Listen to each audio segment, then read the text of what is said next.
A 21-year-old mother stands in court, facing up to 20 years in prison. But what happens next isn't just about the crime, it's about lies, addiction, and a judge who refuses to be fooled. When the truth finally comes out, it changes everything.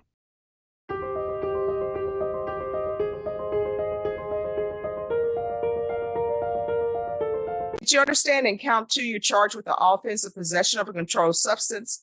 Penalty group 1, 4 grams to 200 grams. That's a second-degree felony. The range of punishment is anywhere from 2 to 20 years in prison and up to a $10,000 fine. Did you understand? Yes, ma'am. All right. After reviewing State's Exhibits 1 and attachments, the court will find there is sufficient evidence to find you guilty. Court will defer finding you guilty as you've applied for deferred adjudication. Are you proceeding with sentencing? Yes, Your Honor. Anything you wish to say on behalf of your client? Your Honor, we would just ask that the court proceed with the deferred adjudication. My client is deeply remorseful of what she's done, her actions, Judge, and she would ask this court to follow the agreement that has been in place, Your Honor. All right. How old are you? I'm 21. 21. Yes, ma'am. Do you have any children? I have a daughter. How old? She'll be 4 November 6th. And where is she? She's with my mother in Houston. Is Child Protective Services involved? No, ma'am, I have no custody, no CPS cases. Well, did you give up your rights to your mom? No, I did temporary guardianship. My daughter has. I'm sorry, could you?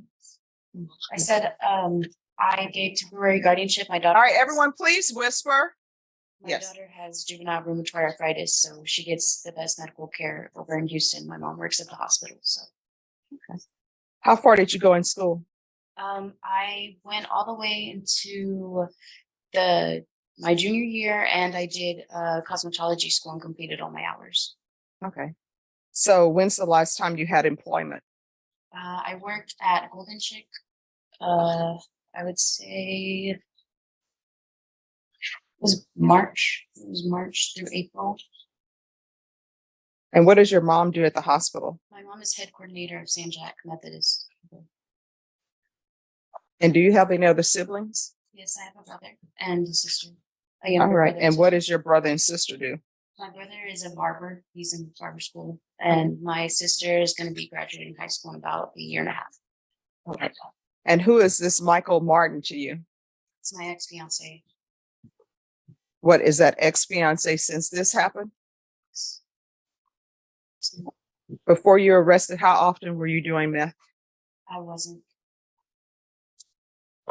one. Okay, I find that hard to believe. I don't think you're just doing marijuana. I think there's more to it. And let me just tell you why I say that. I say that because I've read the police report.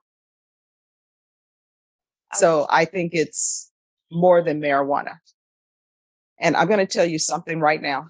One, I'm inclined to go along with this deferred adjudication. If you tell me you don't have a meth problem, you know what I'm going to do? I'm going to send you out into the world. I'm going to make a notation that you said you didn't have a meth problem. And you know what's going to end up happening?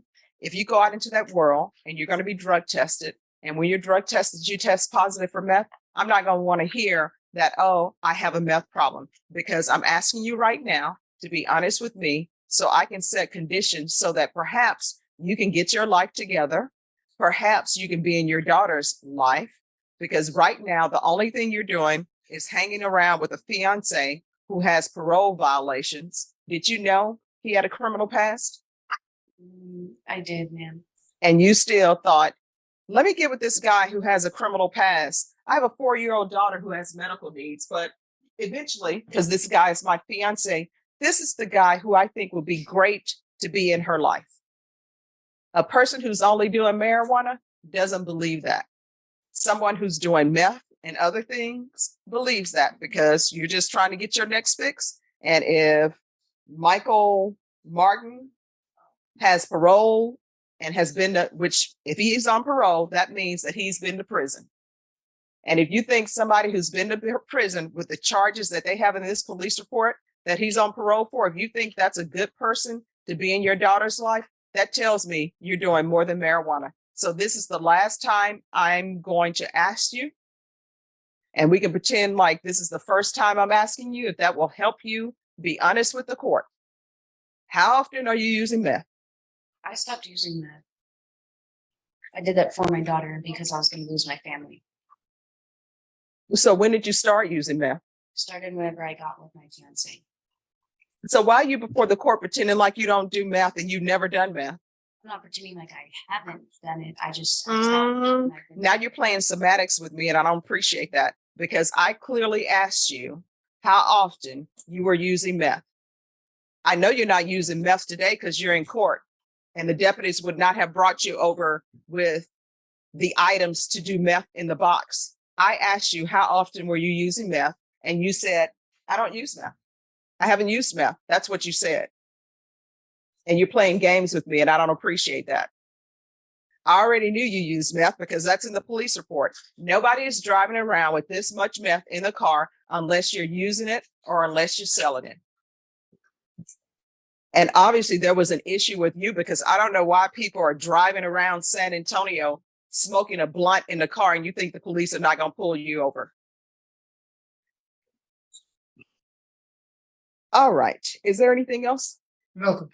This is what the court is going to do. The court is going to sentence you to 6 years deferred adjudication.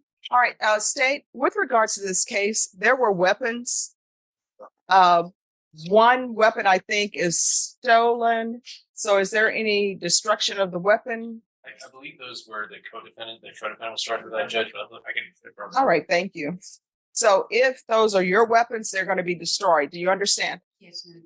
All right, we can go off the record. What is this tattoo on your neck about? It's $1. Why do you have a $ on your neck? I do my own tattoos. Just practice. But no, why would you put a $? It has to mean something. Everybody likes money. All right, and Bashan, I forgot on her. We're going to need a MIC evaluation and also also a gang evaluation. What is up with the weapon on your tattooed on your arm? I did it myself. And the snake? I didn't do this either. All right, what is that about? My cousin passed away in a car accident that we were both in. Her last name was Rose, so I guess Rose. All right, and what is the other name underneath your arm? Amara, my daughter. Okay. All right, yes. Judge, she did have a UCW handgun from the same incident date, County Court 9. So she got a JSAT on that, but I can email those prosecutors to Destroy the weapon. Yes. All right. Now, let me just tell you, your 4-year-old daughter, she can't go out into the world and make her own choices, right? That's why she's living with your mom. She doesn't have employment. She can't take care of herself. And usually children don't make great decisions, especially at that age, because they want what they want. If you give them candy, guess what? They want candy all the time, right? So your 4-year-old is depending on you to make good decisions, your mom to make good decisions, and you're not. I don't know what you were thinking that you would think it would be okay to bring a fiance in your daughter's life who's been to prison, obviously is not rehabilitated because you all are driving around smoking blunts in a car and he has a parole warrant. You need to either make a decision that you're going to be a good influence and a good parent to your 4-year-old, or either 100% get out of her life. Do you understand? Yes. Governor, I just want to confirm if she resides here in Bear County or. Oh, she's going to be here in Bear County. She will not be in Houston. Okay. One decision, one truth, and one last chance to change her life forever. But the real question is, will she take it or lose everything, including her daughter? If you want to see more real courtroom moments that reveal the truth behind the headlines, make sure you hit subscribe now, because the next story might shock you even more.